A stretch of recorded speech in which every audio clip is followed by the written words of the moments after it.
Good afternoon friends, welcome to my channel Kanika Kansal.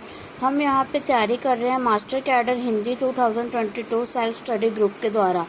कल हमने हिंदी साहित्य का विभाजन, नामकरण और उसका ग्रंथों के बारे में पढ़ा था। आज हम इसके अलग अलग कवि और उनकी रचनाओं के बारे में पढ़ने जा रहे हैं। तो हमारे सबसे पहले है चंद बरदाई। चंद बरदाई जो हैं वो हमारे आदिकाल के प्रथम कवि माने जाते हैं। प्रथम कवि आदिकाल के किसके द्वारा? आचार्य रामचंद्र शुक्ल जी के द्वारा। शुक्ल जी के द्वारा हमारे जो प्रथम आचार्य रामचंद्र शुक्ल जी के द्वारा प्रथम कवि आदिकाल के प्रथम कवि किसे माना गया है? तो वह है हमारे चंद बरदाई। तो वीर गाथा काल के सर्वश्रेष्ठ कवि किसे माना गया है? वो है चंद बरदाई। और चंद बरदाई हैं जिन्होंने रासो साहित्य की रचना की थी, या फिर रासो साहित्य की रचना के रचनाकार हैं चंद बरदाई। और इनका जो ग्रंथ है, इनकी जो रचना है, उसका नाम है पृथ्वीराज रासो। ये डिंगल पिंगल हिंदी में है और ये हमारा हिंदी का प्रथम महाकाव्य माना जाता है। हिंदी का प्रथम महाकाव्य किसके द्वारा लिखा गया है? चंद बरदाई के द्वारा। हिंदी का प्रथम महाकाव्य क्या है, कौन सा है? पृथ्वीराज रासो। तो दूसरे हैं हमारे आदिकाल के हमारे दूसरे या द्वितीय कवि माने जाते हैं स्वयंभू। स्वयंभू की रचनाएं हैं पयुमचरेयु, रिठनेमिचरेयु। ये इनकी दो रचनाएं हैं, इनमें से ये इम्पोर्टेंट है। और ये जो पृथ्वीराज रासो है, दिस इज मोस्ट इम्पोर्टेंट। तो स्वयंभू की पौमचरेयु और रिठनेमिचरेयु दो रचनाएं हैं और ये अपभ्रंश भाषा के वाल्मीकि कहे जाते हैं। ये क्वेश्चन हमारा आया हुआ है मास्टर कैडर में, इट्स इम्पोर्टेंट। अपभ्रंश भाषा के वाल्मीकि किसे कहा जाता है? स्वयंभू को। और स्वयंभू को हिंदी के आदि कवि भी कहा जाता है। यदि क्वेश्चन आ जाए हिंदी के आदि कवि के आदिकाल के प्रथम कवि कौन है, तो चंद बरदाई। लेकिन हिंदी के आदि कवि कौन है? वो है स्वयंभू। और ये अपभ्रंश भाषा के वाल्मीकि हैं। इसको मोस्ट इम्पोर्टेंट में रख लो। ये क्वेश्चन बार बार घुमा फिरा के पूछा जाता है। अपभ्रंश भाषा का प्रथम बार प्रयोग किसने किया था, या अपभ्रंश भाषा का वाल्मीकि कौन है? तो हमारा आंसर है स्वयंभू। नेक्स्ट है अमीर खुसरो। अमीर खुसरो जो है, उनकी जो रचनाएं हैं, जो कविताएं हैं, खुसरो की पहेलियाँ, खली कबारी, आशिका, नजराना हिंद, गजल, किस्सा चाहा दरवेश, मुकरियाँ, दो सुखने। तो ये इनकी रचनाएं हैं और इनमें जो इम्पोर्टेंट हैं पहेलियाँ,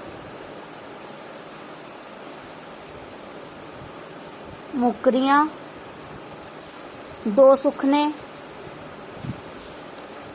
और हमारी नजराना हिंद, ये इम्पोर्टेंट है। हमारे जो अमीर खुसरो हैं वह खड़ी बोली के निर्माता हैं, या फिर खड़ी बोली का विकास करने वाले व्यक्ति कौन है? वो है अमीर खुसरो। इनसे रिलेटेड क्वेश्चन भी आया हुआ है, या क्वेश्चन बनता है अमीर खुसरो ने किसके विकास में अग्रणी भूमिका निभाई है? क्वेश्चन क्या है? अमीर खुसरो ने किसके विकास में अग्रणी भूमिका निभाई है? तो हमारा आंसर आ जाएगा खड़ी बोली। जहाँ पे अमीर खुसरो आ गया वहाँ पे खड़ी बोली है, या जहाँ पे खड़ी बोली आ गया वहाँ पे आंसर अमीर खुसरो है। और इनको तोता ए हिंद भी कहा जाता है, इम्पोर्टेंट। ये भी हमारे एग्जाम में आया हुआ है। हमारे हिंदी साहित्य के तोता ए हिंद किसे कहा जाता है? तो वो आंसर है हमारा अमीर खुसरो।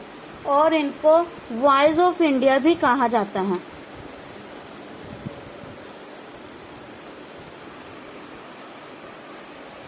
नेक्स्ट है हमारे विद्यापति। विद्यापति की जो रचनाएं हैं पदावली, कीर्तिलता, कीर्ति पताका, विभासागर, ये इनकी 4 रचनाएं हैं। और इनकी जो कीर्तिलता रचना है वह अवध भाषा में लिखी हुई है। अगर ये क्वेश्चन आया हुआ है कि अवध विद्यापति द्वारा रचित कीर्तिलता कौन सी भाषा में रचित है, तो हमारा आंसर है अवध। और अवध भाषा का सर्वप्रथम प्रयोग करने वाले कवि कौन से हैं, तो आंसर है विद्यापति। विद्यापति को मैथिली कोकिल भी कहा जाता है और ये प्रथम गीतकार भी माने जाते हैं। नेक्स्ट है हमारे दलपति विजय। दलपति विजय की रचना है खुमान रासो। ये जो मैंने आपको एक्स्ट्रा बातें बताई हैं ये बहुत इम्पोर्टेंट है और ये एग्जाम में पूछी जाती हैं। नेक्स्ट है हमारे नरपति नालय। नरपति नालय की रचना है विसलदेव रासो। नरपति नालय ने विसलदेव रासो में प्रथम बार 12 मासा का वर्णन किया था। हमारे जो ग्रंथ हैं, जो महाकाव्य हैं, उनमें कुछ जो रचनाओं का वर्णन किया जाता है उसमें 12 मासा का जो सबसे पहले बार प्रयोग किया गया था वो नरपति नालय के द्वारा किया गया था। नेक्स्ट है हमारे जगनिक। जगनिक की रचना है परमाल रासो या फिर आल्हखंड। ये मोस्ट इम्पोर्टेंट है। इसके क्वेश्चन बनता है आल्हखंड किस रचना को कहा जाता है। आल्हखंड किस रचना का दूसरा नाम है, तो हमारा आंसर आ जाएगा परमाल रासो। इसकी रचना किसने की थी, जगनिक ने की थी। और आल्हखंड इसको क्यों कहा जाता है, क्योंकि परमाल रासो में आल्ह तथा उदल का वर्णन किया गया है। 2 प्रसिद्ध व्यक्ति हैं, आल्ह तथा उदल, इनका वर्णन किया गया है। नेक्स्ट है सरहप्पा। सरहप्पा हिंदी के प्रथम कवि हैं। जब हमने चंद बरदाई किया था वो आदिकाल के प्रथम कवि हैं, लेकिन सरहप्पा हिंदी के प्रथम कवि हैं। इन्होंने दोहा कोश नामक रचना की थी।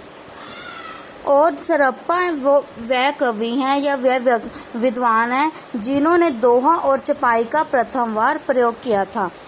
अगर हमें क्वेश्चन आ जाए दोहा और चपाई का प्रथम प्रयोग करने वाले कवि कौन हैं, तो आंसर आएगा सरहप्पा। नेक्स्ट है नल सिंह भाट। नल सिंह भाट की जो रचना है विजयपाल रासो। शांगधर। शांगधर की रचना है हमीर रासो। मधुकर। मधुकर की रचना है जसमयंक चंद्रिका।